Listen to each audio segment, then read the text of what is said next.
My parents demanded I cancel my wedding for my sister's engagement, so I revealed her secret. Now they're cutting me off. I'm 28, and I've been engaged to my fiancé Jake, 30, for about 8 months. We've been planning our dream wedding for October, but everything took an unexpected turn last week when my parents dropped a bombshell. For context, I have a younger sister, Mia, 25, who's always been the golden child in our family. No matter what I did, Mia always seemed to steal the spotlight, whether in school or later in life. Growing up, I excelled in academics, played volleyball, and had a strong drive, but my parents never seemed to notice or show interest. I grew up feeling invisible, which led to distancing myself from Mia, though deep down, I knew it wasn't her fault. When I went to college and met Jake, everything started to change. He made me realize I deserved love and attention just as much as anyone else. So, I began working on rebuilding my relationship with Mia. Over time, we reconnected and it felt like we were finally becoming the sisters we should have been. Mia was the first to know when Jake proposed, and she was excited for me, offering to help with the wedding plans. I thought everything was falling into place. That is, until my mom called last Wednesday. The conversation started innocently enough with her asking about the wedding plans, which was unusual since she hadn't shown much interest before. Then, she dropped the bomb. Mia and her boyfriend, Tom, were planning to get engaged. I was thrilled for her. But then my mom clarified that Mia had only planned to get engaged, hinting at it with talk of rings and dresses. My mom was certain Tom would propose, but I didn't want Mia to get her hopes up just in case it didn't happen. Then came the part that shocked me. My mom asked me to postpone my wedding. She said Mia needed a year to be the center of attention for her engagement, with photos and social media posts, and if I didn't agree, they would withdraw the money they promised for the wedding. I couldn't believe it. How could my parents ask me to cancel my wedding for something as shallow as social media attention? I refused, and the argument escalated. My mom accused me of being selfish and inconsiderate of Mia's feelings. But what about my feelings? I had worked hard for this wedding, and now they were threatening to take it all away. Out of frustration, I made a decision I regret. I called Tom. I told him about something I'd seen months ago. Mia had been texting an ex named Mike while she was with Tom, though Mia had insisted it was nothing serious. I just couldn't shake the feeling that Tom needed to know. 2 days later, chaos erupted. Mia was devastated when Tom confronted her, and he ended their relationship. My parents exploded with rage, blaming me for ruining Mia's life. They withdrew the money they promised for the venue, and I was left feeling like I had lost everything. Mia wouldn't answer my calls, and I feared Jake would be angry with me too. When Jake returned from his business trip, I told him everything. To my relief, he was supportive. Together, we decided to move forward with the wedding, even if it meant cutting costs. We reached out to friends and family, and thanks to one of Jake's friends, we secured a new, more affordable venue. As the wedding planning continued, I started hearing that many of my relatives had RSVP'd no, or hadn't responded at all. I learned from an aunt that my parents and Mia had spread lies, painting me as a villain who wanted all the attention for myself. The narrative they spread was that Mia was already engaged, and I tried to sabotage it because I couldn't handle sharing the spotlight. It hurt to hear these lies, but I refused to back down. Mia and my parents still blamed me for everything, and I couldn't understand why they refused to see that Mia's actions were at the heart of the mess. I even got a call from Meg, a childhood friend who had reconnected with Mia. Meg shared shocking information. Mia had been unfaithful to Tom before, at a party where she was caught cheating on him with Meg's boyfriend. Meg had cut ties with Mia after that, but now she felt it was important for me to know the full truth. I reached out to Meg, asking her to tell Tom about Mia's past infidelities. Jake had already spoken with him and was trying to be supportive, but Tom needed to hear the truth from someone else. When Meg told Tom, he met with me afterward. It was a hard conversation, but Tom was grateful for the truth, even though it had been painful. He was glad to know what had really been going on, and we both agreed it was better to find out before things went any further. But despite Tom's understanding, my family hasn't softened. They're still angry and demand that I apologize to Mia. They insist I've ruined her life, but I stand by my decision. I don't regret telling Tom the truth, even if it cost me everything. Jake and I are moving forward with our wedding plans, regardless of my parents' threats. I refuse to let Mia's actions or my parents' favoritism control my life any longer. I'm focusing on my future with Jake and the wedding we've dreamed of. My life just keeps spiraling out of control. About 4 days after my first update, things took a dramatic and unexpected turn. Just when I thought things couldn't get worse, they did. I was at work, trying to focus on my tasks, when I got an urgent call from Jake. He was panicked and told me to come home immediately. I rushed back, fearing the worst. When I arrived, Jake was clearly distressed. He handed me a letter that had been slipped under our door. It was from a lawyer representing my parents, threatening to sue me for defamation and emotional distress due to the fallout from Mia's broken engagement. I was in shock. My own parents were taking legal action against me. The letter accused me of causing Mia severe emotional harm and damaging her reputation. It demanded a public apology, a retraction of my statements about Mia's infidelity, and a substantial financial settlement. My parents had truly crossed a line, trying to punish me in the most vindictive way. As I processed the letter, my phone buzzed. It was Mia, calling over and over again. Finally, I picked up, hoping to get some clarity. Mia's voice was a mix of anger and desperation. She screamed at me, blaming me for ruining her life, saying she had nothing left. She told me she had lost her job because Tom had told everyone about her cheating. The gossip spread like wildfire, and she was now labeled as a troublemaker. I couldn't help but think that she got what she deserved. I tried to reason with her, explaining she needed to take responsibility for her actions, but she was beyond reasoning. She accused me of being jealous and vindictive, claiming I always wanted to see her fail. The conversation drained me, leaving me feeling hopeless. Jake and I spent the evening discussing our options. We couldn't afford a legal battle with my parents, but we also couldn't let them push us around. I think they knew we were already stretched thin financially with the wedding, and this legal threat was just another way to break us. The next day, I reached out to a lawyer. He was shocked by the situation, but assured me we had a solid case. He advised gathering evidence of Mia's infidelity and its impact on her relationship with Tom. He also warned us to prepare for a counterclaim if my parents went through with their threats. Just as I was processing this, I received another unexpected call, this time from Tom's mother. She had heard about everything and wanted to thank me for telling Tom the truth. She said Tom was devastated but grateful to know before making a lifelong commitment. She also mentioned that Tom was planning to move away to start fresh. Her call was a small comfort amidst all the chaos. It reminded me that despite the immediate fallout, I had done the right thing. My parents and Mia could act however they wanted, but the truth was on my side. That weekend, things escalated further. My parents showed up at our house unannounced, furious and demanding to speak with me. Jake tried to keep the peace, but it quickly turned into a shouting match. My father accused me of destroying the family, and my mother sobbed, pleading with me to make things right with Mia. They threatened to cut me off financially and go ahead with the lawsuit if I didn't comply. But I stood firm. I told them Mia's actions had consequences, and I would not apologize for speaking the truth.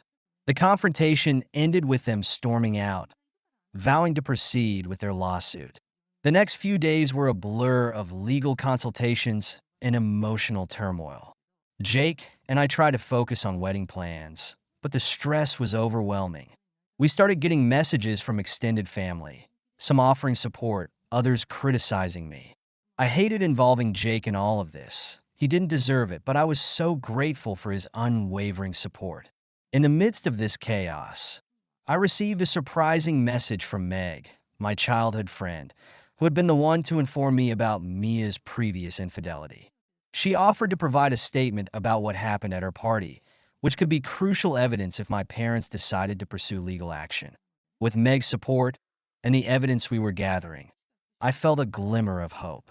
I knew the battle wasn't over, but for the first time, I felt determined to stand my ground. I want to thank all of you for becoming my support system during this time. Your advice and encouragement have given me the strength to keep going. I'll check back soon with another update. It's been a few more days, and the situation has reached its breaking point. My parents and Mia insisted on meeting to discuss everything face to face. Jake and I agreed, hoping this confrontation would finally bring clarity and resolution. We decided to meet at our house, where we could control the environment and avoid making a public spectacle of it. When they arrived, the tension in the room was palpable. My parents and Mia probably expected me to apologize and beg for forgiveness, but I had no intention of backing down. I started by addressing the elephant in the room. I wasn't there to apologize. I was there to present the facts. I reminded Mia of the cheating incident a few months ago when she handed me her phone during our double date. I found out she was texting her ex, Mike, while in a serious relationship with Tom. She called it a one-time mistake, but I knew it wasn't. I pulled out a folder of evidence and showed them what I had gathered. I told them about Meg's confirmation of Mia's cheating at her party the year before. Mia's eyes widened as I handed over Meg's written statement. Then, I pulled out more. I had text messages from Mia to Meg, where she admitted to cheating and begged her not to tell Tom. I placed the printed messages on the table. My mother gasped, and my father's face turned red with anger. But this time, it was directed at Mia. Finally, I presented Tom's statement. He detailed how he confronted Mia after our conversation, how she confessed, and how her infidelity had shattered him. My parents were speechless, processing the reality of the situation. Mia's face drained of color as the evidence piled up. I told my parents that their lawsuit had no legal standing. Everything I had said was true. If they still decided to pursue it, I'd be ready with a counterclaim. The room fell silent. My parents were visibly shaken, while Mia sat quietly, understanding the gravity of the situation. I told Mia one last time that I didn't do this out of spite or jealousy. I did it because it was the right thing to do. Her actions had consequences, and it was time she took responsibility. As for the wedding, I made it clear it was going ahead as planned. Whether or not my parents supported us, Jake and I would get married, and no one was going to ruin our happiness. With that, I stood up, signaling the end of the conversation, and walked out. For the first time in a long time, I felt a sense of closure. The road ahead would still be tough, but I knew I had done the right thing. My parents and Mia could pursue their lawsuit, but they now knew I would face them head on, and they couldn't hide from the truth. As Jake and I move forward with our new life, we're stronger than ever. The support from our friends and family continues to keep us going. The journey with my family won't be easy, but we're ready to face it together. Standing up for myself brought a sense of peace I had long been missing. And as Jake and I look toward the future, we know we've emerged stronger from this. None of this would have been possible without all of your encouragement and advice. I've learned so much from you. Goodbye for now. Thank you so much for listening to my story. If you have any thoughts, I'd love to hear them, so please leave a comment. Don't forget to like and subscribe if you want more stories like this one. My parents demanded me share my story with my adopted sister, but I refused and cut them off. I'm a 24-year-old guy who grew up in what looked like your typical suburban middle-class family from the outside. But my parents' behavior has been a constant source of pain throughout my life. They built this whole reputation in our community as these amazing people who adopted a little girl and loved her even more than their biological son. That would be me. When I was 6, they adopted Emma, who's now 21. Back then, I was excited. I was a lonely kid, spending afternoons alone while my parents worked. No siblings, no friends nearby. Having someone to play with seemed like the best thing ever. And honestly, at first, it was great. We play together, share toys, laugh all afternoon. Typical kid stuff. But then things started changing, little by little. Everything began revolving around Emma. If she wasn't feeling it, family plans got canceled. Dinner? Whatever Emma wanted. School events? They'd never miss hers, but had no problem skipping mine. I basically became invisible in my own home. To make it worse, my mom quit her accounting job, a job she kept even after I was born, to be a stay-at-home mom for Emma. When I was a kid, they were always stressed about money, leaving me with teenage babysitters who cared more about their boyfriends than me. I'd spend hours alone, sometimes hearing their boyfriends sneaking into the house. I told my parents, but the cycle never stopped. I figured things would get better when Emma came. Instead, it felt like I faded into the background even more. The birthday thing was probably the worst. Since Emma's adoption paperwork didn't include a birth date, my parents decided she'd share mine. They called it a special bond. At first, I didn't really mind, but year after year, my birthday became her day. Relatives would show up with twice as many presents for her, going on and on about how special it was that we shared a birthday. Nobody seemed to care about the actual birthday boy. I just quietly opened my gifts while everyone crowded around Emma, listening to her adoption story for what felt like the millionth time. By the time I was 10, I dreaded birthdays. Emma picked the themes: princesses, unicorns, things that made me feel like an outsider at my own party. My parents let her invite 20 friends, while I was allowed 5. When I asked to invite one extra friend, they said we couldn't fit more people. Funny, because there was always space for Emma's guests and their moms. I asked once if I could have my own party. My parents looked at me like I was heartless. Emma doesn't even have a birthday, they said. You should learn to stop asking. The one bright spot in all this was discovering my love for creating things with my hands. It started small, turning an empty cereal box into a pencil holder one boring afternoon. Soon I was transforming all sorts of household items into art pieces. Our garage became my go-to place, filled with bins of collected materials, old newspapers, plastic bottles, broken jewelry, anything I could repurpose. I spent hours watching DIY videos, learning new techniques for making everything from decorative wall hangings to intricate jewelry pieces. My room slowly filled up with my creations. This was finally something that was just mine, something Emma couldn't take over. What started as just a way to cope in my teens turned into a legit online business by my early 20s. I'd stay up late working on product photos, writing descriptions, and managing my online shop while holding down a day job at a coffee shop. My stuff started getting noticed on social media, and pretty soon I had regular customers from all over the country. My tiny apartment turned into a workshop, shelves everywhere full of supplies, and I even set up a shipping station where my dining room should have been. After 3 years of careful planning, working overtime, and putting almost every penny back into the business, I finally saved enough to open my own store. I found this perfect spot, an old boutique in a busy shopping area with these amazing big windows and exposed brick walls. I signed the lease 2 months ago and poured everything into planning the layout, designing displays, and organizing this killer grand opening. When I told my parents about the store opening, guess what happened? They were excited for about 5 minutes before my mom chimed in with, Emma's graduating the same week. Why don't we combine the celebrations? Combine? My store opening, a moment I'd worked years for, with Emma's graduation. My dad nodded along like it was the most logical thing ever. I refused immediately, explaining that I wanted this celebration to focus on my achievement. My parents looked shocked at my resistance, like they couldn't understand why I wouldn't want to share this moment too. They kept pushing, saying I was being difficult and selfish, using all their old guilt trips about making things easier for everyone. Same old lines I'd heard my whole life. It's just one day, and why can't you be more understanding? But this time was different.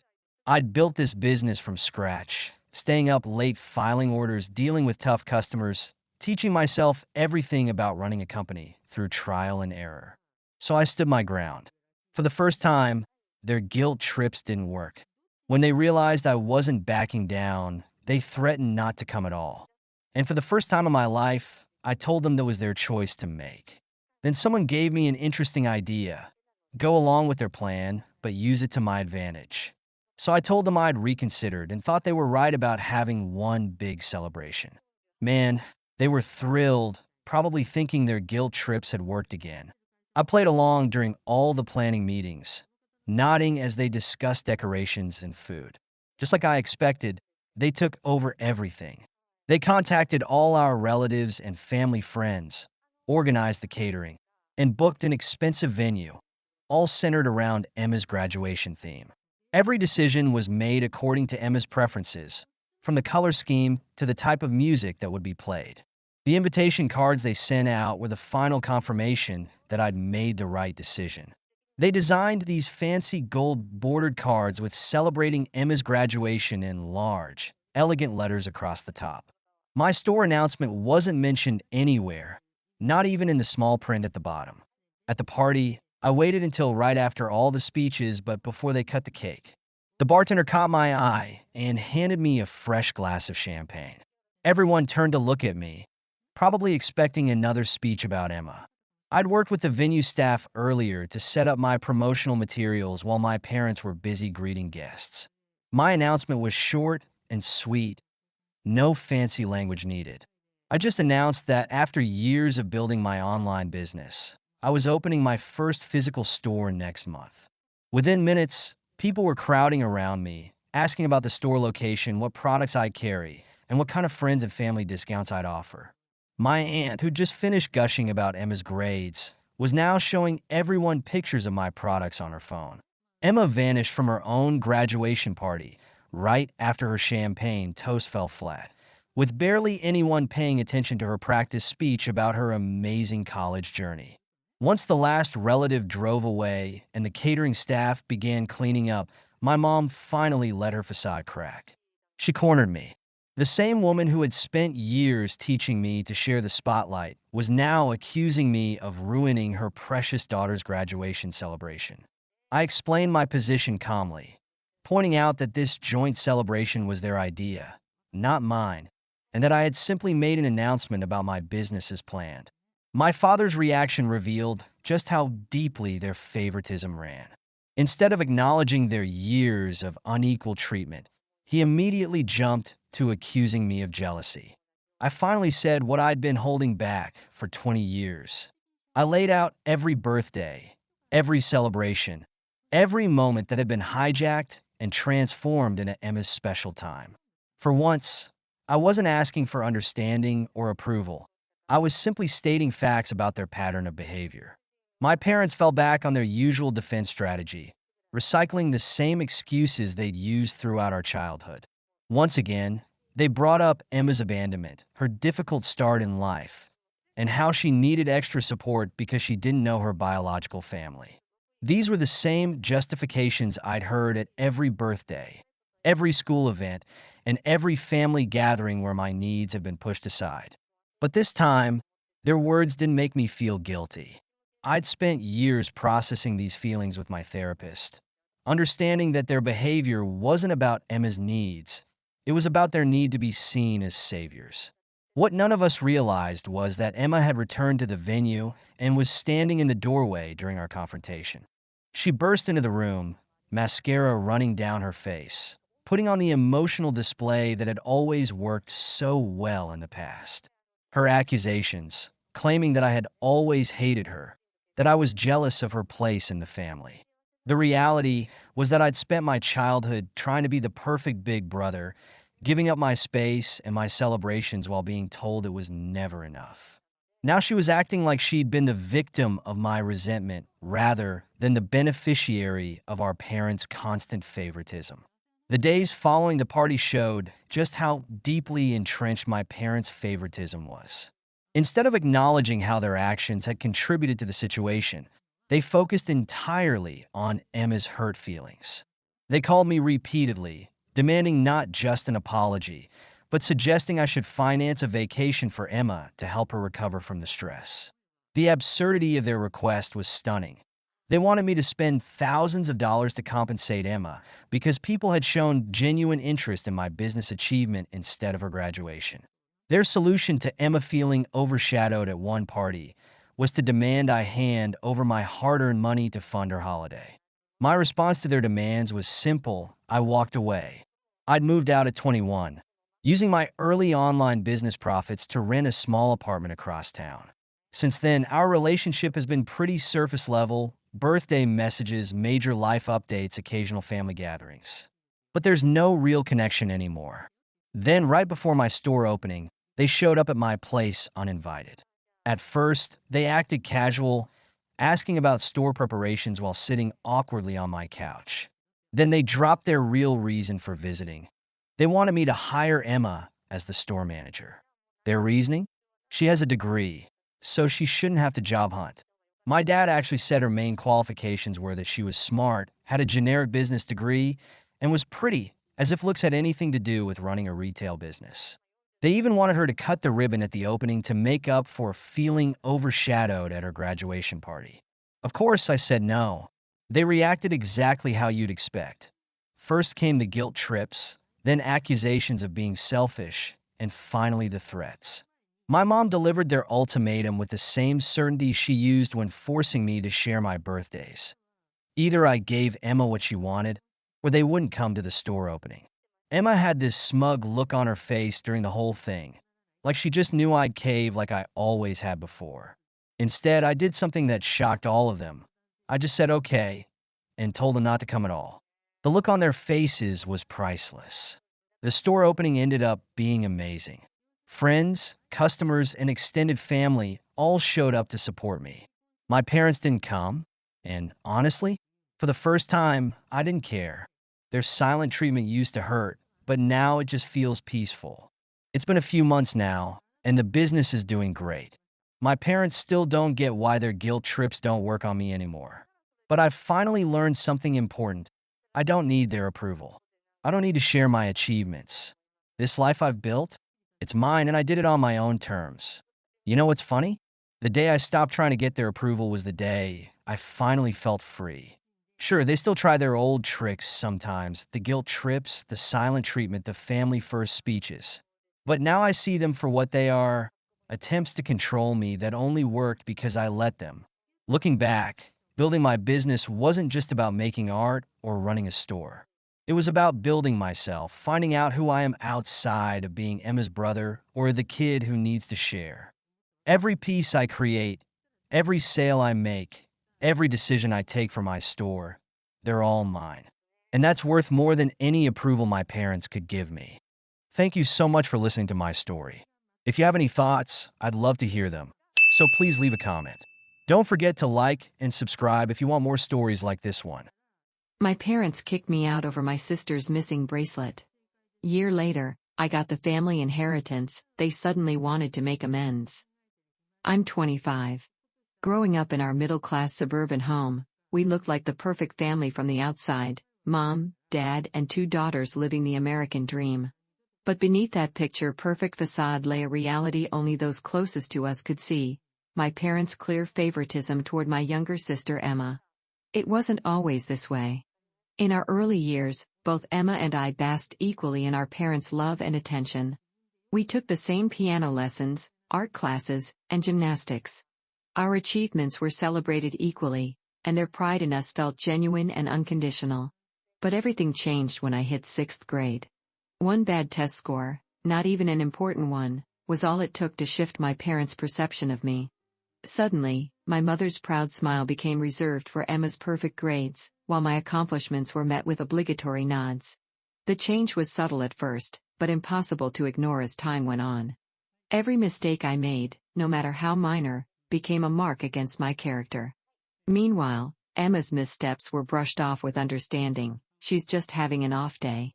The phrase that haunted my teenage years became, "Why can't you be more like Emma?" As we grew older, the divide deepened. Emma blossomed into everything my parents wanted: class president, homecoming queen, the girl everyone adored. I turned inward, focusing on my studies and excelling in my own quiet way. But it was never enough to compete with Emma's golden glow. Eventually, I stopped trying. Despite everything, I tried maintaining a relationship with Emma. She was still my sister, and I loved her. But her growing sense of entitlement made it increasingly difficult. She seemed to relish being the favorite, knowing she could do no wrong. It wasn't just our parents, teachers, friends, even strangers were captivated by her charm. She was the sun, and I was perpetually in her shadow. The real turning point came after my high school graduation. I'd earned a partial scholarship to college and was excited to start fresh. I thought maybe some distance would improve my relationship with my parents. I couldn't have been more wrong. Around this time, Emma started dating Jake, the stereotypical high school quarterback from a wealthy family. My parents treated him like the son they never had, cooking elaborate meals every weekend just to impress him. They were already planning Emma and Jake's perfect future wedding and grandchildren while I struggled through my first semester of college, working part-time to cover expenses my scholarship didn't. When I'd come home on breaks, exhausted from juggling work and studies, all I'd hear about was Emma and Jake's latest adventure or Emma's academic success. No one asked about my life or how I was managing. Instead, they'd make snide remarks about why I couldn't find someone like Jake. Then came the accusation that would shatter what remained of our family dynamic. During a college break, I came home for a visit. Everything seemed normal until Emma's gold charm bracelet, a gift from Jake, went missing. My bracelet. It's gone. She wailed. And I know who took it. My father's head snapped up. What do you mean?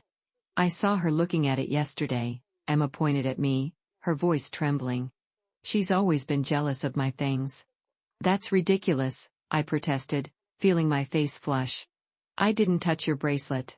My mother stepped forward, her expression cold. Then why were you in her room? I wasn't. I haven't even been near her room. Don't lie to us, my father's voice boomed. We've noticed things missing before. Small things. We didn't want to believe it, but... You're choosing to believe this? I looked between them in disbelief. After everything, you really think I'd steal from my own sister? Either return the bracelet, my father said firmly, or get out. We won't have a thief in this house. With no way to prove my innocence and their minds already made up, I chose to leave. I packed my bags and walked away from my family that day, cutting all ties. The years that followed were tough. Without family support, I had to figure everything out alone. I juggled full-time studies with multiple jobs, barely scraping by. Meanwhile, through mutual friends, I heard Emma was thriving, still with Jake and working at a cushy marketing firm thanks to our father's connections.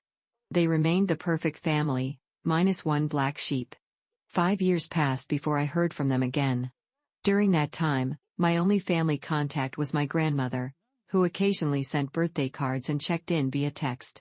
She never pushed me to reconcile with my parents or took sides. So when she invited me to Christmas dinner, I was surprised but decided to attend. Walking into that dinner felt like stepping into a time machine. My parents, Emma, Jake, and various relatives were there, creating an almost suffocating tension. My parents' greeting was stiff, and Emma acted as if nothing had ever happened between us. They clearly expected me to play along with their perfect family charade. The evening's dynamic shifted dramatically when my grandmother started distributing gifts. Opening my box, I found myself holding our family's most precious heirloom, a gold locket passed down through generations. This wasn't just jewelry, it symbolized being the heir to the family's entire estate.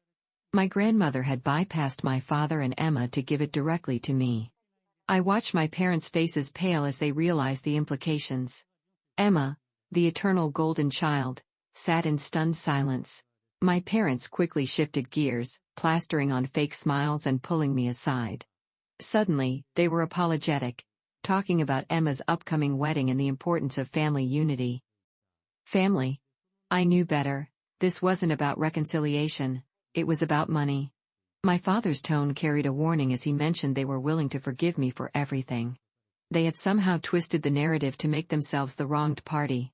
Other relatives joined in, pressuring me with clichés about family bonds and the importance of staying connected. After the party, I retreated to my apartment to process everything. My parents and Emma's attempts to reconnect felt relentless, but their intentions were transparent. They wanted access to the family assets now tied to my heirloom. Their behavior only reinforced my desire to maintain distance. I needed clarity, so I arranged a private conversation with my grandmother. When I asked her about her decision, She revealed she'd been watching everything unfold for years. She'd seen how the family had treated me, witnessed my struggles through college while Emma got everything handed to her, and observed how I'd built my life from nothing after being cast out. She explained that she hadn't interfered earlier because she believed people needed to learn from their own choices. But watching how I'd handled adversity, working multiple jobs, finishing school, and building a career without family support, convinced her I was the right person to inherit the family estate. She had already updated her will accordingly. The validation felt bittersweet. Finally, someone had seen the truth, but it also complicated everything. My parents and Emma wouldn't give up easily, now that they knew what was at stake. True to form, they launched a full-scale campaign to force their way back into my life. They showed up unannounced at my apartment, creating a scene in front of my neighbors. My mother fell to her knees, begging forgiveness while my father blocked the doorway. Emma stood by, smirking, as if certain their pressure would eventually break me. The situation became so hostile that security had to threaten calling the police before they'd leave. Emma took it further, mass texting my friends to paint me as the villain who'd abandoned our family. She conveniently left out the part where they'd thrown me out over a false accusation. I had to explain the whole painful history to defend myself. The truth finally came out when my grandmother confronted the extended family. My parents had been spreading lies, claiming they'd actually found the missing bracelet in my drawer, a complete fabrication. The revelation sparked a cascade of family secrets. My father's second mortgage to fund Emma's extravagant wedding plans, her bridezilla behavior, and finally, Jake leaving her after realizing the promised family wealth might not materialize. As everything unraveled, relatives who judged me based on my parents' lies started apologizing. But their sudden change of heart felt hollow. If they'd turned on me so easily before, what would stop them from doing it again? My parents reached out one final time, their tone apologetic but still focused on the inheritance rather than genuine reconciliation. I've chosen to maintain my distance. This experience has shown me just how toxic my family dynamic truly is. And I'm not ready to open that door again, even if they come bearing apologies. For now, I'm focusing on building my future on my own terms, free from their manipulation and lies. Sometimes the family you're born into isn't the family you need, and that's okay. The inheritance my grandmother entrusted to me isn't just about money, it's about recognizing truth and character when everyone else chose blindness and convenience. While I never sought this role, I'm determined to honor her faith in me by continuing to live authentically, regardless of my family's attempts to pull me back into their web of manipulation. My parents gave everything to my golden child sibling, then demanded I fund their retirement. I refused and cut ties. I'm 34M, and I don't think I've ever had a normal relationship with my parents. Growing up, it was pretty clear my younger brother, let's call him T, was their favorite. He's 2 years younger than me, and while I was the one who got good grades, kept out of trouble, and tried to make something of myself, T, he was the screw-up plain and simple. But to my parents, that didn't matter. It never mattered.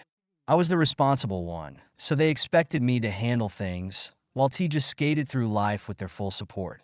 To give you an idea, T barely graduated high school. He partied hard, dropped out of community college, then bounced between dead-end jobs while living at home well into his late 20s. Meanwhile, I was working my ass off to pay for college, land a decent job, and save for a house, and no matter what I did, I was never enough for them. Everything was always about how T needed help, how T was struggling, how I was independent and could handle myself. Last year, things finally hit the fan. I went to visit my parents for a typical Sunday dinner. We weren't exactly close, but I still did the obligatory family thing once in a while. Anyway, we're sitting in the living room after eating, and my dad suddenly gets this serious look on his face. My mom's sitting next to him, fidgeting with her hands like she's nervous, but they're both acting like they have something major to tell me. We made a decision, my dad says, about the estate. I'm thinking, okay, they're getting older, maybe they're drawing up wills or something. But then he drops it. They've signed everything over to T. The house, the vacation cabin, their savings, everything. I didn't react at first. I just sat there, staring at them, waiting for the punchline that never came. They were dead serious. My father started rambling about how T needs the support more, and how I'm doing well on my own, and don't need their help. My mother, of course, was nodding along like she always does, as if they had rehearsed this entire thing. So, you're giving everything to him? I asked, trying to keep my voice steady. And I'm getting nothing? They exchanged a quick glance, and my mom jumps in with her usual bullshit. It's not about that. You know, we love you both, but you're stable. You've always been responsible, and T's, well, he struggled. Struggled. That was the word they used. Like blowing every opportunity and partying away his 20s counted as struggling. You do realize I busted my ass to get where I am, right? I said. I didn't just magically become stable, I worked for it. They didn't get it. Or maybe they didn't care. My dad just sighed and rubbed his temples like I was being unreasonable. We're not trying to punish you. We just think T needs more help right now. You've always been the strong one. I've heard this crap my entire life. But hearing it now, with them essentially cutting me out of their lives in favor of him, felt different. But I wasn't going to make a scene. Not yet. Instead, I asked the obvious question. So what's your plan for retirement? You're giving everything to him. Does he take care of you? My mom shifted uncomfortably, and my dad finally looked me in the eye, though he couldn't hold my gaze for long. We assumed you'd help us out when the time comes, he said, like it was the most natural thing in the world. That's when it clicked. They weren't just giving everything to T. They were expecting me to support them financially when they ran out of money. My brother gets the house, the savings, and the cabin, and I get, what? Their bills? So you're telling me I get nothing except the responsibility of taking care of you when you can't work anymore? I asked, the anger bubbling up. My dad, looking more irritated than apologetic, nodded. You're more equipped to handle it, to still trying to get his life together. It makes sense. I couldn't believe what I was hearing. This is unbelievable, I said. You're rewarding him for doing nothing, and then you expect me to pick up the slack? Are you serious? My mom started crying, her go-to move whenever things get uncomfortable. It's not like that. We didn't mean for it to come across that way. She sobbed, but the words meant nothing. She wasn't sorry for what they were doing. She was just upset I wasn't falling in line like they expected. No, I said, standing up, you've made your decision. T can have everything, but don't come to me expecting me to clean up his mess or take care of you when things go south. I'm done. I walked out without another word. They called after me, but I didn't turn back. As soon as I got home, I blocked their numbers. I needed space, and I wasn't about to let them guilt me into staying involved in this ridiculous family dynamic. For months, there was silence. No calls, no texts, nothing. I figured they were content letting T blow through their money. But of course, that didn't last. Eventually, I got a voicemail from my mother, sounding panicked. T's in trouble, she said. He made some bad decisions. We need your help. Please call us back. I didn't call back. They wanted me to step in after T had inevitably blown through the money they handed him on a silver platter. No way. I deleted the voicemail and moved on with my day. A week later, my dad tried calling, then my aunt, then random family friends. All of them with the same sob story. T's struggling. Your parents need help. It was insane. My parents had given everything to T, watched him burn through it, and now they were coming to me again to bail them out.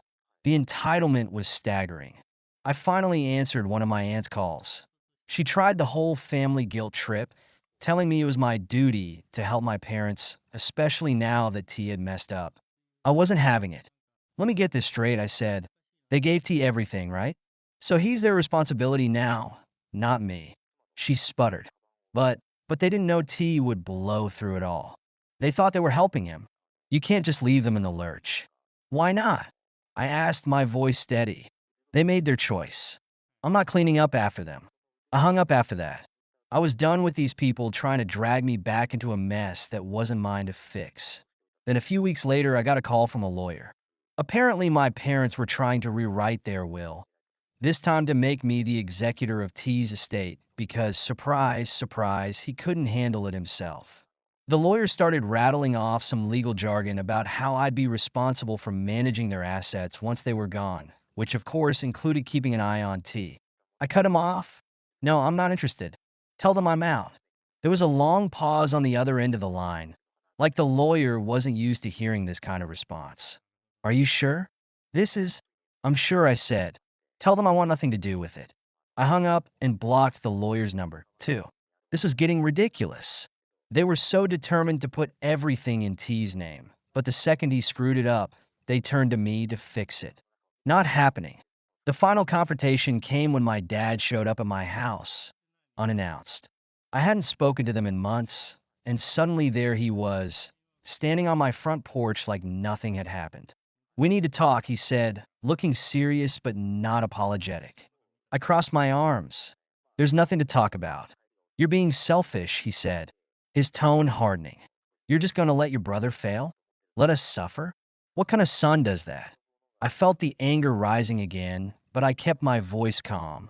You gave him everything. You made that decision. Now you're asking me to clean up after him? No, I'm not your backup plan. You don't just turn your back on family. He shot back. This is your responsibility, whether you like it or not. That was it.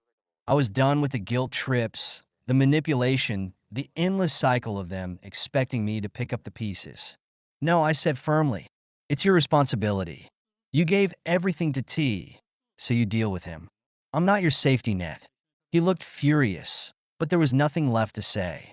I shut the door in his face, locking it behind me. He banged on it a few times, but eventually he left. After that, I stopped hearing from them as much. I'm sure they're still telling relatives I'm the bad guy, letting everyone know how I abandoned them, but honestly, I don't care anymore. They made their bed, and now they can lie in it. I've moved on since then. They tried a few more times to get through to me, but I ignored them. Every call, every voicemail, every desperate attempt from some distant relative to guilt me back into the fold, I shut it all down. T can have everything, just like they wanted, but they can't have me cleaning up the messes they've made. I'm not going to lie and say it didn't hurt. It did for a while, but eventually you have to accept people for who they are. My parents made their choice, and now they have to live with it. I've made mine and I feel lighter because of it. Sometimes you have to let people destroy their own lives without dragging you down with them. And you know what? If T's their golden child, he can take care of them when things fall apart. It's not my problem anymore. Thank you so much for listening to my story. If you have any thoughts, I'd love to hear them. So please leave a comment. Don't forget to like and subscribe if you want more stories like this one. My parents sided with my sister to steal my dream trip to Rome. So I left to live with my grandparents. I'm 20. I never imagined the betrayal would come from my own sister, the one person I had always tried to protect.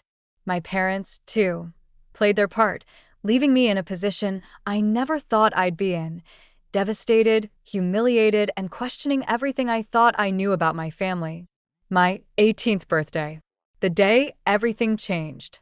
I can still see my grandparents' faces, glowing with pride as they handed me that envelope, my grandmother's perfume mixing with the scent of birthday cake as she squeezed my hand. "Open it, sweetheart," she urged, practically bouncing with excitement. Inside was a ticket to Rome, my dream destination since I was old enough to point at pictures in travel magazines. But it wasn't just the ticket. They'd included a check to cover all expenses, making sure I could experience everything the Eternal City had to offer. I can't believe this, I stammered, tears welling up. Grandma, Grandpa, this is incredible. My grandfather pulled me into one of his signature bear hugs. You've earned it, kiddo. Top of your class, already landed your first job. We couldn't be prouder. I rushed home that evening, bursting to share the news with my family. Looking back, I should have known better. My sister June's reaction was like a bucket of cold water. Rome? She barely looked up from her phone, her voice flat. What's the big deal? It's just a city full of old buildings. I tried to brush it off. June was 16, going through that phase where everything was beneath her. But the next morning, my parents dropped the real bomb. "Honey," Mom said over breakfast, using that tone that always meant trouble was coming. "We need to discuss the Rome trip." I lowered my coffee mug slowly. "What about it?" "Well," she exchanged one of those loaded looks with Dad. "Don't you think June would appreciate it more? She's the artistic one, after all. She's actually studying art history." The coffee turned bitter in my mouth. This is my birthday gift. From my grandparents. For me. But June hasn't had the same opportunities as you, Dad chimed in, as if I'd somehow been hoarding all the family's good fortune. You're already so successful. You can travel anytime. The pressure didn't let up. Every conversation somehow circled back to why I should give up my trip. June mastered the art of the guilt trip, dropping comments like little poison darts. God, it's such a waste, she'd sigh dramatically at dinner. All those masterpieces, and someone who doesn't even know Michelangelo from Leonardo gets to see them. Finally, worn down by the constant barrage, I broke. Fine, I said one evening, my voice hollow. Do whatever you want with the ticket.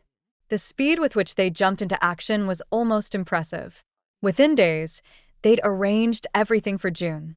But the real knife twist came weeks later when I discovered they'd lied to my grandparents, claiming I'd voluntarily given up the trip because I wasn't really interested. I confronted Mom in the kitchen, my hands shaking. Why would you lie to them? Why couldn't you just let me have this one thing? Her response hit like a slap. You don't need it like she does. June's special. She's had such a hard time living in your shadow. When June returned from Rome, she made sure to maximize my pain. Oh my God, the Sistine Chapel. She'd gush at family dinners, her eyes finding mine with calculated precision. You would have totally wasted it, sis. It takes real artistic appreciation to understand such masterpieces. I reached my breaking point when I finally talked to my grandparents about the voluntary transfer of my trip. Their confusion said everything. What do you mean, darling? Grandma asked, her voice sharp with concern. Your parents told us you suggested giving it to June yourself. That night, I packed my bags. My grandparents welcomed me without hesitation. This is your home now, Grandpa declared, his voice brooking no argument. We'll cover your college, everything. You just focus on healing and moving forward. The messages started flooding in immediately. June's texts were particularly venomous. Way to go, drama queen. Running to Grandma and Grandpa like a little snitch. You've always been jealous that I'm more talented than you. Have fun being alone. You don't deserve my company anyway. My parents' messages were worse. After everything we've done for you, Mom wrote, this is how you repay us? By turning your grandparents against us? We always knew you were selfish, but this is a new low. Dad's contribution was particularly rich.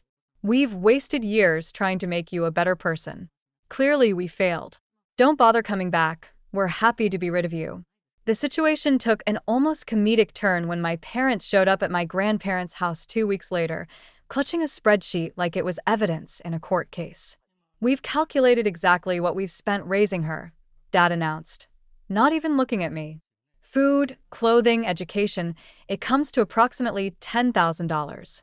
Since you're taking responsibility for her now, we expect to be reimbursed. My grandfather, ever the chess player, asked for a moment to consult with my grandmother. When they returned, his eyes had that dangerous twinkle I'd come to recognize. We'll gladly pay the $10,000, he said pleasantly, shuffling some papers on his desk. Right after you repay the $87,000 you've borrowed from us over the years. I have all the records right here. He tapped a thick folder. Shall we review them together? I had to bite my lip to keep from laughing at their expressions. Years of accumulated loans for house repairs, car payments, and June's special art classes suddenly came due in one delicious moment. You can't be serious, Mom sputtered. That's completely different. Is it? Grandpa raised an eyebrow. Seems like basic accounting to me. Though I'm happy to get our lawyers involved if you prefer. They left in a hurry after that. Now, months later, I'm thriving in college while my family deals with the consequences of their choices. My parents are struggling with the $7,000 they still owe my grandparents. Their house is remortgaged at a brutal interest rate, thanks to their tanked credit score. June, working an entry-level job at an architecture firm, is stuck living at home and contributing to payments. Her dreams of graduate school are on hold indefinitely. My grandfather, who's developed quite a taste for what he calls karmic justice, loves reminding my father about the will. Better hurry up with those payments, son, he'll say with a wink during chance encounters. I'm not getting any younger, you know. Would be a shame if something happened before everything was settled. Sometimes, late at night in my dorm room, I wonder how things might have been different. If my parents had loved us equally. If June had celebrated my successes instead of resenting them. If they'd all just been the family I thought they were. But then I remember what my grandmother told me over tea one afternoon, her weathered hands wrapping around her favorite china cup. You know, sweetheart, sometimes the family you're born with isn't the family you need. Sometimes the greatest gift life can give you is showing you who people really are, even when it hurts. Life is different now, but better. Instead of fighting for scraps of affection from parents who always preferred my sister, I'm fighting to maintain my spot on the dean's list. Instead of walking on eggshells around June's jealousy, I'm walking across campus to my next class, head held high. Yesterday, sitting on my grandparents' porch watching the sunset, Grandpa turned to me with that thoughtful look he gets sometimes. You know what's funny? He mused. They tried so hard to take Rome away from you, but they ended up giving you something better. What's that? He smiled, reaching over to squeeze my hand. Freedom. And that's worth more than any trip. He's right, of course. Sometimes losing what you thought you wanted leads you to what you actually needed. I might not have gotten my trip to Rome, but I got something far more valuable, the strength to stand up for myself, the wisdom to recognize toxic relationships, and the courage to walk away from them. About June? She recently tried to friend request me on Instagram through a new account, probably hoping to show off her fabulous life at the architecture firm. I smiled as I hit block. Rome can wait. For now, I'm exactly where I need to be, building a life on my own terms, surrounded by people who actually want to see me succeed. Last month brought another reminder of how far I've come. A cousin's wedding invitation arrived at my grandparents' house, addressed to the whole family. My mother called Grandma immediately. Of course we'll all be there, I overheard Mom saying, her voice syrupy sweet. It'll be so nice to have everyone together again. Maybe we can finally put all this unpleasantness behind us. Grandma's response was crystal clear. If by unpleasantness you mean how you manipulated and emotionally abused your daughter? No, I don't think we'll be putting that behind us anytime soon. The wedding itself was interesting. June showed up in an inappropriately flashy dress, clearly trying to draw attention. She cornered me by the bathroom, wine glass in hand. You know, you could come home if you just apologized, she slurred slightly. Mom and Dad would forgive you. They're not unreasonable. I had to laugh. Apologize for what exactly? For not letting you steal my birthday gift? For exposing your lies? Or for finally standing up for myself? You're so dramatic, she rolled her eyes. It was just a trip. Get over it already. It wasn't just a trip, I replied calmly. It was about respect, honesty, and family loyalty, all things you and our parents seem to have forgotten about. She stormed off after that, but not before spilling her wine on her expensive dress. Karma has a sense of humor sometimes. The aftermath of the wedding was predictable. Mom tried to spread rumors about how I'd ruined the reception by being cold to my family. But our cousin, the bride, shut that down quickly.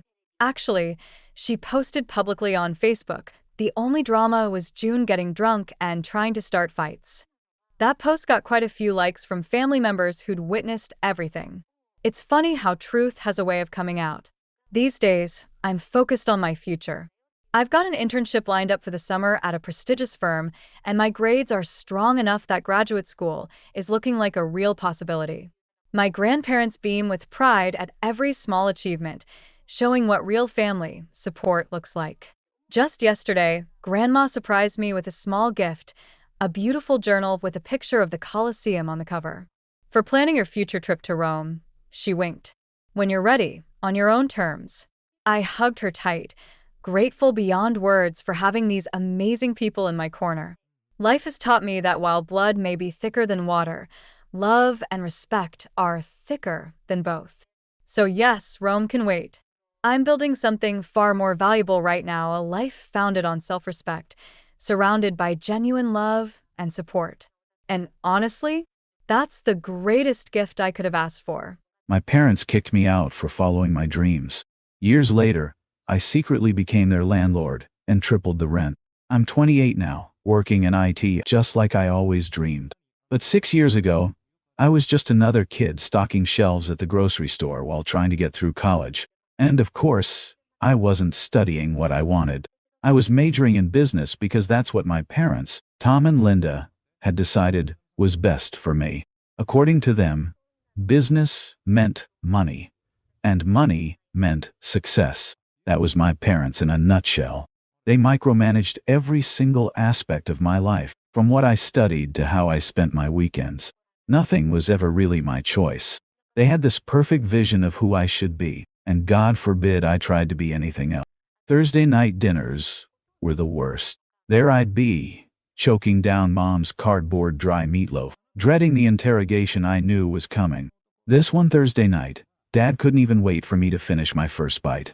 "How's the business degree coming along?" he asked with that fake concern I'd grown to despise. Even though I'd rehearsed this conversation in my head 100 times, my stomach still dropped. About that, I set down my fork, staring at the pile of peas I'd been pushing around. I'm thinking about switching majors. The silence that followed was so thick you could cut it with a knife. The old hallway clock seemed deafening. Switching majors? Dad nearly choked, his face turning that special shade of red I knew all too well.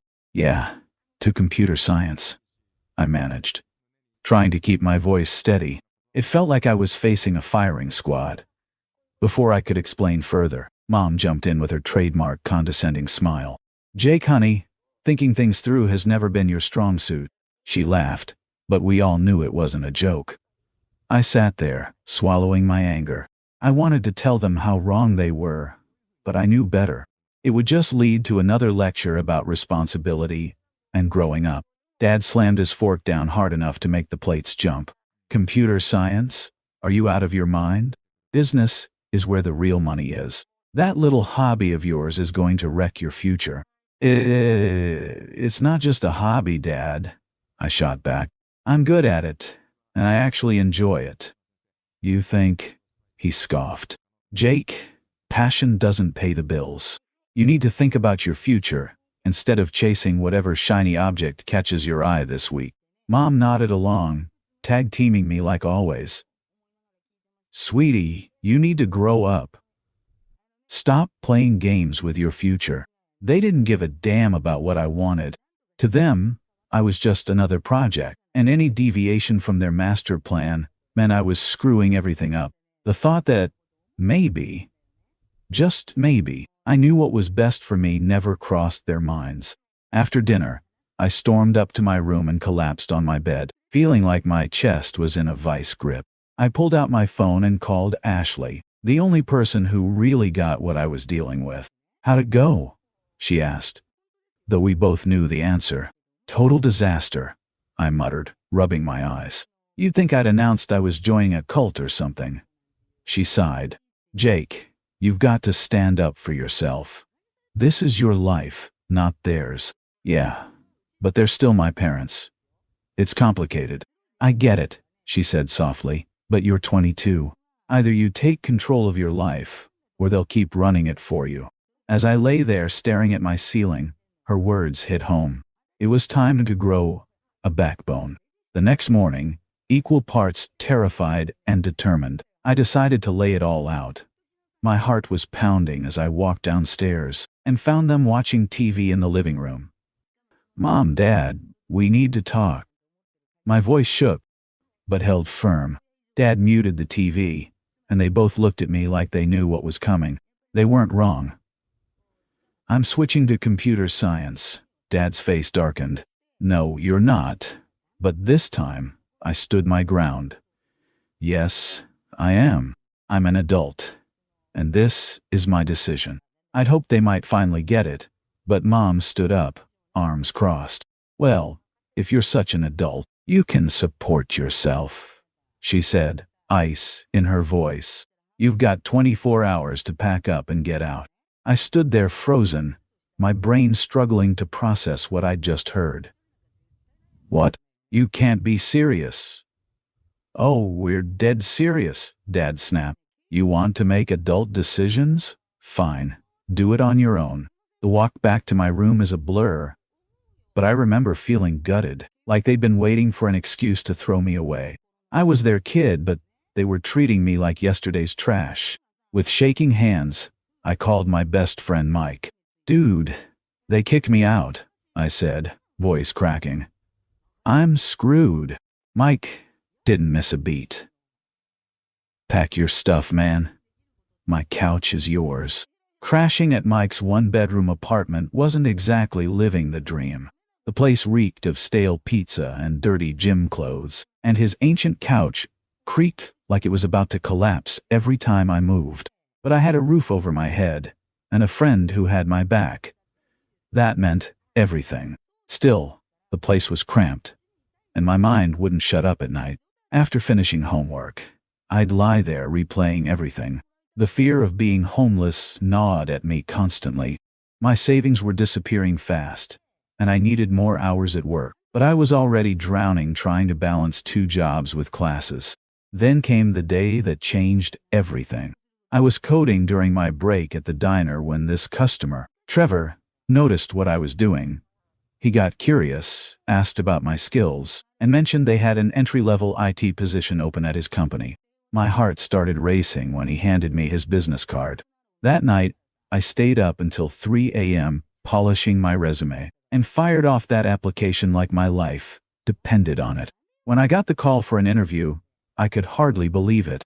Trevor put in a good word for me, and even though I didn't have a degree, I managed to impress his boss Tina with the coding skills I'd taught myself. When she offered me the job, I finally saw a light at the end of the tunnel. I kept working my other jobs for a while, but that IT position was my turning point. Tina became more than a boss. She was a mentor who pushed me to take on projects that scared the hell out of me. Her belief in me lit a fire I didn't know I had. Over time, I dropped my side gigs and went all in on it. All those late nights paid off when I crushed a major project that earned me a full-time position. For the first time since getting kicked out, I felt like I could breathe. Once I had that stability, I started dreaming bigger. I wanted my own IT company, something that seemed crazy just a few years earlier. Starting the business was brutal. Endless nights of paperwork, constant stress, and more coffee than any human should drink. But Ashley stuck by me the whole time, believing in me even when I was ready to give up. After 2 years of grinding, the company wasn't just surviving, it was killing it. We were landing contracts, growing the team, and turning that pipe dream into real profit. Sometimes I'd wake up thinking it was all too good to be true. Month after month, the business kept growing. I'd built something real. Ashley and I started talking about buying a house when the company really took off. After years of renting, we wanted our own home. We looked at ads, attended weekend open houses, and fantasized about our ideal home. Seeing my boyhood house, which my parents still live in, for sale prevented me from surfing real estate sites. I was surprised to discover their house for sale. I hadn't spoken to them in years and didn't follow their life. I clicked on the advertisement to learn more. Their landlord had sold the property at a discount compared to surrounding homes. I suddenly had a crazy idea. Buy the house. Who buys their parents' house after they kick them out? It seemed petty, maybe even cruel, but I had the money now. They had no idea about my success, or that I was house hunting. This could be my chance to flip the script on a situation that had left me powerless for years. Without letting myself overthink it, I called my realtor and made an offer. The price was right, and I had the cash to make it happen. A few weeks later, the deal closed. That's when things got interesting. The property manager called me the day after closing. "The tenants want to meet the new owner," she said. "They're hoping to discuss rent and some maintenance issues." I couldn't help but smile. This was going to be good. I told the property manager to set it up without revealing who I was. The day came, and I pulled up to my old house, heart pounding.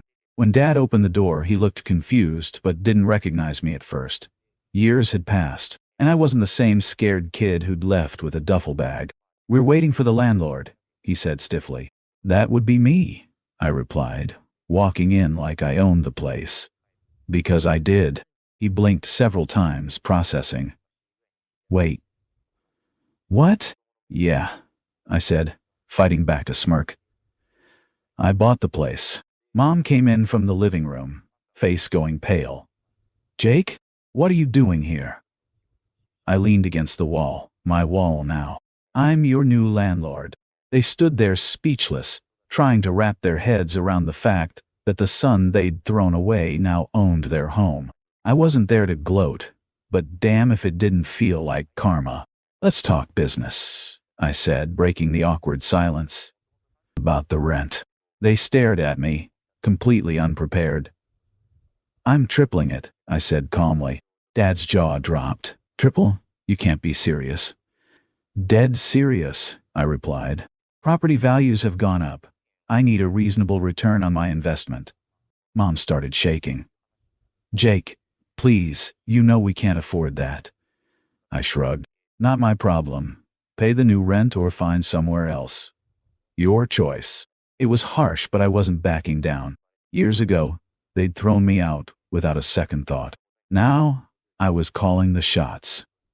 They just stood there, shell-shocked, probably realizing they had no leverage, no options. After wrapping up the most awkward landlord-tenant meeting ever, I walked out and drove away. I felt vindicated, but also strangely empty. Sure, I'd proved them wrong. I'd succeeded despite everything they'd done. But as I pulled away from that house, I realized that no amount of rent hikes or property ownership could fix what was broken between us. This wasn't about revenge anymore. It was about finally letting go. I didn't lower the rent, though. My parents gave my reckless brother $300,000 while I struggled alone. Now he's ruined them, and they're begging me to save them. I'm 31, male, and I've always known my place in the family. My brother, let's call him M, was the golden child.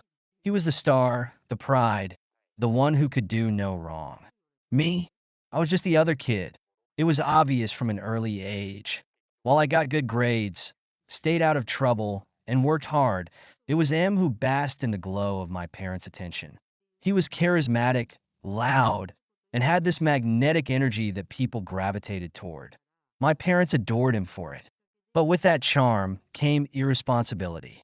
He was reckless, entitled, and never seemed to face the consequences of his actions. Every time I messed up, my parents would rush to clean up after him. He dropped out of college? No problem. They paid off his loans. Lost his job? They covered his rent. Crashed his car while drunk? They bought him a new one. They'd always find a way to justify it. Just needs more support. He's going through a rough patch. Or my personal favorite, he's trying his best. Meanwhile, I put myself through school, worked nights, and made my own way. But somehow that was just expected of me. The Real kicker came a few years ago. I remember sitting in their living room, just making casual conversation, when my dad, out of nowhere, says we've decided to gift him $300,000 to help him start his business. I was stunned. $300,000? I didn't even know they had that kind of money. And just like that, my brother was set for life while I was left scraping by, juggling rent, student loans, and a car payment. I asked, what about me? Am I going to get any help? My mom gave me that condescending smile she always does and said, you're doing fine on your own. You've always been independent. That was it. The last nail in the coffin. My brother was getting a massive handout, and I got nothing. And they didn't even feel the need to explain. I swallowed my pride and walked out that day, telling myself I didn't need their money. I've never needed them for anything, and I wasn't about to start now. Fast forward a few years and surprise, surprise. M's business idea flopped. He didn't invest the money. He blew it. Fancy cars, expensive trips, parties. He lived like a king for about a year and a half until reality caught up with him. And when the money dried up, so did M's big plans. But of course, instead of taking responsibility, he turned to the one thing he was good at, playing the victim. Mom, Dad, I just need a little more to get back on my feet, he told them. I wasn't there for that conversation, but I heard about it later. Apparently, they gave him more. Another $50,000, if you can believe it. They couldn't bear to watch him fail. Meanwhile, I was still here, busting my ass every day to make ends meet. But here's where the story takes a twist. About 6 months ago, I got a frantic call from my mom. At first, I ignored it. I distanced myself from them after the whole 300K debacle, and I wasn't exactly jumping at the chance to hear about the latest mess M had gotten himself into. But she kept calling, and eventually I answered. "Please, we need to talk." "It's urgent," she said, her voice shaking. Against my better judgment, I went over to their house. When I walked in, my dad was sitting at the kitchen table with his head in his hands. My mom was pacing the room, tears streaming down her face. I braced myself for whatever drama was about to unfold. Um, he, he took everything, my dad choked out. I blinked, confused. "What do you mean, everything?" "He took the rest of our savings, the house, everything," my mom cried. Apparently, after M burned through the initial 350 gali, he convinced them to sell their house, telling them it was a smart investment to put the money into a new business venture with him. He promised them a huge return, said it was a sure thing that they'd be swimming in money by the end of the year. And like always, they believed him. They sold the house, moved into a small rental, and handed him another $200,000, the last of their savings. And then, predictably, he disappeared. Just like that, gone. Stopped answering calls, cut off all contact. My parents were left with nothing. I sat there, numb, while they sobbed and begged me for help. They were terrified. They had no retirement fund, no savings, and their rental lease was ending soon. They were going to be homeless. They expected me to swoop in and save them, just like they'd always done for M. I stared at them for what felt like an eternity before I finally spoke. "So no want my help?" They looked at me like I was a lifeline, like they hadn't spent years treating me like I didn't exist. It took everything in me not to laugh, the audacity of it all. After giving him everything and leaving me with nothing, now they wanted my help? I didn't explode. I didn't scream or yell. I just sat there, staring at my parents, trying to wrap my head around the sheer entitlement of their request. "I've worked my whole life without your help," I said, my voice flat. "I put myself through school, got my own job, built my life from the ground up. Meanwhile, you handed him everything, over and over, even when he failed. And now, after he screwed you over, you want me to fix it? We were wrong." My mom whimpered. "We made a mistake, but please, you're our son. You can't just let us lose everything." I could feel the anger boiling up inside me, but I forced myself to stay calm. "I asked for help once. I reminded them. And you told me I didn't need it. You said I was fine on my own. So now, maybe you can figure it out on your own." My dad's face went pale. My mom collapsed into a chair, sobbing harder. But I didn't feel guilty. I felt vindicated. This was the life they'd built for themselves. They had put all their eggs in M's basket, and now they were reaping the consequences. Of course, it wasn't that simple. I left that day, but the guilt gnawed at me for weeks. Despite everything, they were still my parents. But every time I thought about stepping in to help, I'd remember all the years they brushed me aside, all the times they coddled M while I struggled. Then about 2 months ago, I got another call from them. This time, it wasn't my mom. It was my brother. He wanted to meet up. Apparently, he was back in town and had some sort of explanation for why he disappeared. Against my better judgment, I agreed. I needed to hear it from him. Needed to know how he justified this betrayal. We met at a bar downtown.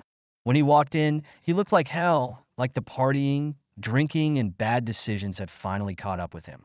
He sat down across from me, avoiding eye contact. "So, what's your excuse this time?" I asked, not bothering to hide the bitterness in my voice. He sighed, running a hand through his disheveled hair. "Look, man, I didn't mean for things to get this bad. I thought I could make it work. I really did. But things got out of hand, and I had to bail." "Bail?" I echoed, incredulous. "You stole their last bit of money and disappeared. You didn't bail him. You screwed them over." He had the nerve to roll his eyes like I was blowing things out of proportion. "I didn't steal it. It was an investment that didn't pan out." I laughed, an actual bitter laugh. "An investment? You convinced them to sell their house, give you their life savings, and then you vanished. That's not an investment. That's betrayal." He finally looked me in the eyes then, but there was no remorse, no guilt. Just that same smug entitlement I'd seen my whole life. Look, they'll bounce back. They always do. You know how they are. They'll be fine. I'm not the bad guy here. That was it. That was the moment I realized M was never going to change. He didn't care about them, about me, about anyone but himself. He had been enabled his entire life, and now he was facing the consequences of his actions. But he still couldn't admit any fault. I stood up, grabbed my coat, and looked down at him. You're right, M. You're not the bad guy. You're worse. You're a coward. I walked out and didn't look back. I haven't spoken to my parents since. I know they're struggling, but I also know I can't be the one to save them. They made their choices, and now they have to live with them. As for M, last I heard, he's back to his old tricks, finding new people to leech off of. He'll never learn. At the end of the day, I've learned that family isn't about blood. It's about respect. And respect was something my parents never gave me. They made their choice, just like I made mine. A part of me feels bad for them. I won't lie. But I also know that enabling M's behavior for years is what got them into this mess. I can't save them from the consequences of their own decisions. And honestly, I don't want it anymore. They'll either figure it out, or they won't. But I'm done being the afterthought, the responsible one, who always picks up the pieces. I moved on. I've built a life that's mine. A life where I don't have to constantly fight for approval or attention. I've surrounded myself with people who see me for who I am, not for what I can give them or how convenient I am to use. So yeah, family can be complicated, but sometimes walking away is the best thing you can do. It's not about revenge or holding a grudge. It's about self-respect. And trust me, when you finally put yourself first, it feels damn good. Thank you so much for listening to my story. If you have any thoughts, I'd love to hear them. So please leave a comment. Don't forget to like and subscribe if you want more stories like this one.